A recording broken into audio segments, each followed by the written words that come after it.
மனோஜ் வீட்டுக்கு வராரு. வந்த உடனே ரோஹிணி பார்க்குறாங்க. "என்ன சீக்கிரமாக வந்திருக்க மனோஜ்?" அப்படின்னு சொல்லிட்டு கேட்குறாங்க. "இல்லை இல்லை, எனக்கு வேலையே போயிடுச்சு" அப்படின்னு சொல்கிறாரு. "என்ன ஆச்சு? எதுக்காக இப்படி பண்ணீங்க?" அப்படின்னு சொல்லிட்டு ரோஹிணி பயங்கர கோவமாக திட்டுறாங்க.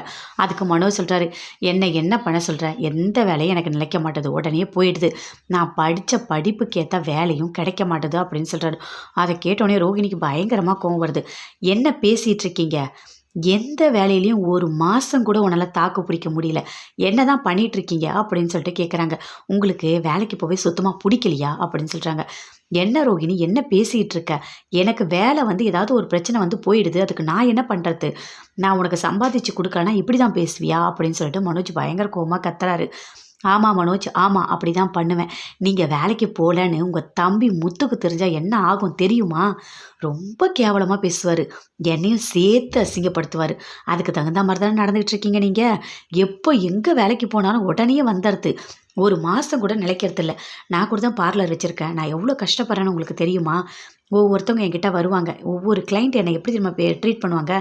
அது எல்லாத்தையும் நான் ஃபேஸ் பண்ணிட்டு, சகிச்சுக்கிட்டு என்னோட சம்பாதிக்கணுன்றதுக்காக நான் வாழ்ந்துட்டுருக்கேன். ஆனா நீங்க எதுக்காக இப்படி பண்ணிட்டுருக்கீங்க?" அப்படின்னு சொல்லிட்டு ரோகிணி பயங்கர கோவமா கத்திட்டுருக்காங்க.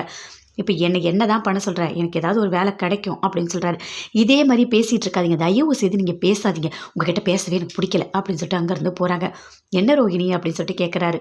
அப்ப கூட ரோகிணி பேசவே இல்ல, போயிட்டாங்க. பயங்கரமா ஃபீல் பண்றாரு மனோஜ்.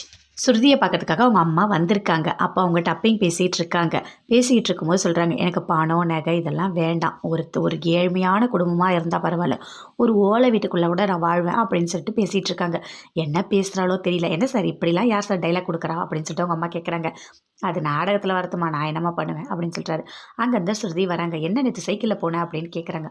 "அதுவா, நாங்க மீட் பண்ண முதல் நாள் அவர் மறந்துட்டாரு. அதனால நான் சைக்கிள்ல கூட்டிட்டு போனேன். வேற ஒண்ணும் இல்ல" அப்படின்னு சொல்றாங்க. "அப்படியா? சரி இந்தா டிக்கெட் 2 நாள் டூர் போயிட்டு வா" அப்படின்னு சொல்லிட்டு குடுக்குறாங்க. "ஏது?" "அப்பாக்கு குடுத்தாங்க. அப்பா தான் உங்க 2 பேர போக சொல்லியிருக்காரு. எடுத்துட்டு போ, சந்தோஷமா இரு. 2 நாள் போயிட்டு வா" அப்படின்னு சொல்றாங்க. ஸ்ருதி சொல்றாங்க, "ரொம்ப தேங்க்ஸ்மா."